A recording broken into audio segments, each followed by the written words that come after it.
अपने पापा की राख निकाली और उसे अपने चेहरे पर ब्लश की तरह लगाया। फिर उसने अपनी मम्मी की राख ली और उसे आई शेडो की तरह इस्तेमाल किया। जूतों के स्क्रू कसने के लिए पावर ड्रिल का इस्तेमाल किया और अपनी कमर को रिंच से टाइट किया। आखिर में उसने अपने खास बनाए हुए झुमके पहने, एक गुच्छा बिना गुलाब के गुलाब उठाए और धीरे धीरे सीवर से ऊपर की सतह पर निकली।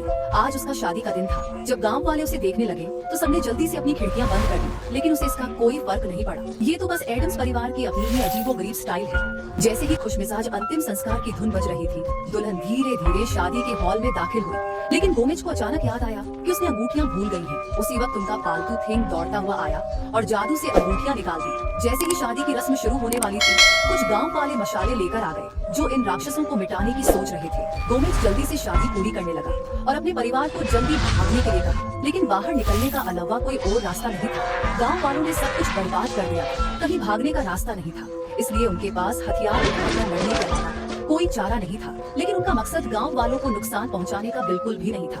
अपनी सुरक्षित भागने के लिए दादी ने पीछे रुककर उन्हें समय दिलाने का फैसला किया। भाई ने उन्हें उठाकर पहाड़ की चोटी की तरफ चढ़ाया। चांदी में वे बहुत ही तन्हा लग रहे थे। अब तो वे सुरक्षित थे, लेकिन जहाँ भी जाते लोग उन्हें हमेशा भगा देते थे। गोमेज ने अपनी पत्नी से कसम खाई कि वह उनके लिए एक जगह जरूर ढूंढेगा, तो वे अपने घर की तलाश में निकल पड़े। जैसे ही थिंग म्यूजिक बजा रहा था, अचानक सफेद कपड़े पहने एक आदमी सामने आ गया। थिंग समय पर रुक नहीं सका और सीधे उससे टकरा गया। वे जल्दी से कार से उतरकर उसकी हालत देखने लगे। गोमेज उसके कपड़ों से समझ गए कि वह मानसिक रूप से बीमार है। तभी मोर्टिशिया ने पहाड़ की चोटी पर एक सुनसान महल देखा। क्या यही उनका नया सपनों का घर हो सकता है?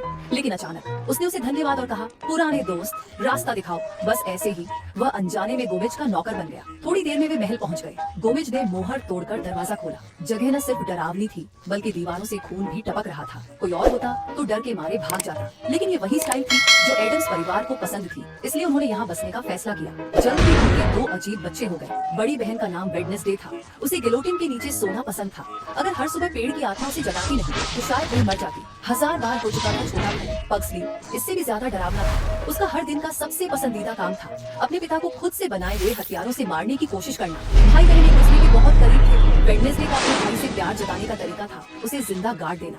और इस तरह एडम्स परिवार यहाँ खुशी खुशी बहुत लंबे समय तक रहता रहा, जब तक कि एक दिन किले पर छाई धुंध धीरे धीरे छटने लगी और उनके सामने एक प्यारा सा छोटा शहर दिखने लगा। उस वक्त रियल एस्टेट एजेंट मार्गो कुछ ग्राहकों को घर दिखा रही थी। जब उसने पर्दे पीछे खींचे तो सारे ग्राहक हैरान रह गए। सामने पहाड़ पर दिख रहे डरावने महल को देखकर मार्गो डर के मारे बेहोश हो गई। महल मिलने के बाद एडम्स परिवार ने फैसला किया कि वे नीचे गांव जाकर लोगों को दिखाएंगे कि उनका कोई बुरा इरादा नहीं है। लेकिन जब गांव वाले उन्हें देखने आए तो वे सब दहशत में आ गए। जब उन्होंने पक्सली को कुत्ते की तरह पानी पीते देखा तो गांव वाले घबराकर भाग गए। इसके बाद से गांव वाले एडम्स परिवार को राक्षस समझने लगे